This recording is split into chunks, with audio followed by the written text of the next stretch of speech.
घरे जदि केबे परिबा सरी जाए ना ताहले टेंशन नेबेनी जदि बेसन थिबो ना मोर ए सुंदर रेसिपीटा को निश्चय ट्राए करेंगे। पुणी बेसन रे बहुत टेस्टी लगे रेसिपीटा थरे निश्चय ट्राए करेंगे।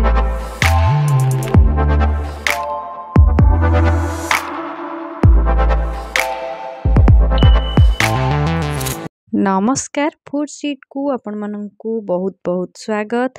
चलतु आज आम प्रस्तुत करवा बेसन रे पकुड़ी आलू तरकारी। तो से मु गोटे बाउल बेसन नहीं स्वाद अनुसार लुण हाफ चामच हल्दी पाउडर हाफ चामच काश्मीरी लंका पाउडर को भल भाव मु मिक्स करनेली। मिक्स कर सारा पानी हल्का हल्का पानी देकी तार गोटे आण भाया प्रस्तुत करदे माने जमीती पकुड़ीर आण हुए बास से भाव देखो ये भाव गोलेबे बेसी पानी करें जस्ट टिके माने हल्का पानिया थी करके 15 मिनिट पर्यंत कवर करके छाड़देवे। तो 15 देखो एबे 15 मिनिट हो गलानी। एबे आमे ता देहर भुसुंगा पत्र पकेबा। पकुड़ी रे भुसुंगा पत्र पकेले ना बहुत टेस्टी होता है पकुड़ीटा। तो एबे आमे पकुड़ी गुटा को छाणी नबा। छाणी ना पाई मु पैन ले किछि तेल देली। तेल गरम हैला परे एमती गोटे गोटे चामच करिकी पकुड़ी गुड़ा को आमे पकेबा। देखंतु पकुड़ी गुड़ा हमर केते सुंदर भाव रे हेची। तो एबे आमे एपट सेपट करके उलटे देबा। उलटे दे साला परे देखंतु एबे हेई आसलानी हमर पूरा बढ़िया भाव रे पकुड़ी। एबे आमे गोटे प्लेट को बाहर कर नबा। देखंतु बढ़िया से हेची पकुड़ी गुड़ा देखियो देखंतु केते सुंदर हेची। खाइबा मते पूरा जबरदस्त हेची बहुत टेस्टी। तो एबे आमे आलू गुड़ा काटी दबा कहीं ना आमे बेसन पकुड़ी रे आलू पकेकी तरकारी करिबा। तो आलू गुड़ा को देखंतु एई भली भाव रे काटिबे। प्रथमे आमे आलू को हल्का भाजी नबा। तो टिके लूण पकेकी मु आलू गुड़ा को टिके फ्राई करनेली। फ्राई करने साला पर एबे आमे प्लेट को बाहर कर नबा। कर देकी आमे से सेम पैन रे आमे मसाला प्रस्तुत करिबा। मसाला पाई मु पैन ले किछि तेल देली। तेल गरम हैला परे पियाज रो पेस्ट पकेली। पियाज टिके हल्का हो गला परे अदा रसुण जीरा रो मु पेस्ट पकेली।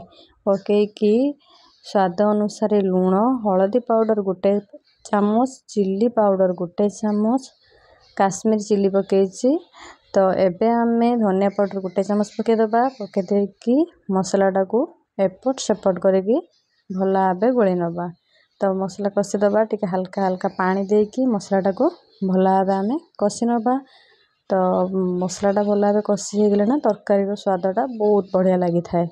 तो देखंतु एबे हमर मसला हेई आसलेनी। लास्ट आमे करी पाउडर पके दबा। करी पाउडर पके देले तो जानि थिबे माने पकुड़ी तरकारीटा बहुत जबरदस्त हबो। तो एबे आमे लास्ट रे टमाटो काटिकी सब पके दबा। टमाटो पकेकी ताको आउ टिके भल भाव मसलाटा को कषि नबा।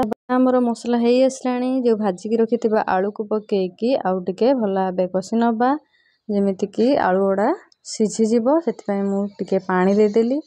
पानी देकी 10 मिनिट पर्यंत कवर करके छाड़देली जा फल कि आलू गुड़ा आमर पूरा स्मूथ भाव रे सिझी जाइछि। तो देखो आलू गुड़ा सिझी गलानी। एबे आमे हल्का पानी दे देबा गरम पानी दे सारला परे टिके फुटिया पई छाड़ देबा। फुटी गलानी देखंतु एबे जो पकुड़ी छाणी की रखिथिबा ताको एबे आमे ऐड करिबा। तो पकुड़ी पके दे सारला परे एपट सेपट करके ताको आमे भल भाव गोळेई दबा। गोळे दे सारिकी 10 मिनिट पर्यंत छाड़ी दबा से जा फल कि भल भाव मिसी जिवो। मिसी गला ना ता स्वादटा बहुत बढ़िया आसीबो। लास्ट रो आमे एबे गरम मसला पके दबा। पकुड़ी तरकारी हमर हेई गलानी पूरा पूरी। तो गरम मसला पके दबा। गरम मसला परे लास्ट आमे धनिया पत्र पकेकी बाढ़िया खाया पई। यही पकुड़ी तरकारी की आपण माने भात सहित खाई परिबे रुटी परोटा पिठा जा सहित भी आपण माने खाइके यार एंजॉय नहीं पारिबे। या बहुत स्वादिष्ट लगी था ये पकुड़ी तरकारीटा देखिया पई जेतिकी सुंदर थाए खाइबा मध्य बहुत टेस्ट थाए बहुत सुंदर लगी था। बहुत कम समय मध्य रे एते सुंदर आइटमटा हमर प्रस्तुत हो गला। प्लीज सांग माने आपण माने निश्चय थरे एहाकू घरे प्रस्तुत करिकी खाइबे। जदि भल लागिबो मो भिडियोटी ताहले लाइक शेयर सब्सक्राइब करने को जमा भी भूलिबेनी। केमिति लागिला कमेंट करके निश्चय जणाइबे। ଘରେ ପ୍ରସ୍ତୁତ କରିକି ନିଶ୍ଚୟ ଥରେ ଖାଆନ୍ତୁ, ଦେଖିବେ ବହୁତ ସ୍ୱାଦିଷ୍ଟ ଏ ତରକାରୀଟା। ବହୁତ ଅଳ୍ପ ସମୟରେ ହେଇଯିବ। ଅନ୍ୟମାନଙ୍କୁ ମଧ୍ୟ ଖୁଆଇବେ। ଥରେ ଖାଇଲେ ନା ପାଟିରୁ ଛାଡ଼ିବନି। ପାଟିରେ ପକେଇଲା କ୍ଷଣି ଏ ପକୁଡ଼ି ଗୁଡ଼ା ଯେଉଁ ନା ପୁରା ମିଳେଇଯିବ ପାଟିରେ। ପୁରା ଭଲ ଭାବେ ଦେଖନ୍ତୁ ପୁରା ସିଝି ଯାଇଛି ନା ଗରମ ପାଣିରେ, ପାଟିରେ ପକଉ ପକଉ ମିଳେଇଯିବ। ବହୁତ ଟେଷ୍ଟ, ପୁରା ଜବରଦସ୍ତ ଟେଷ୍ଟ ହେଇଥିଲା ରେସିପି।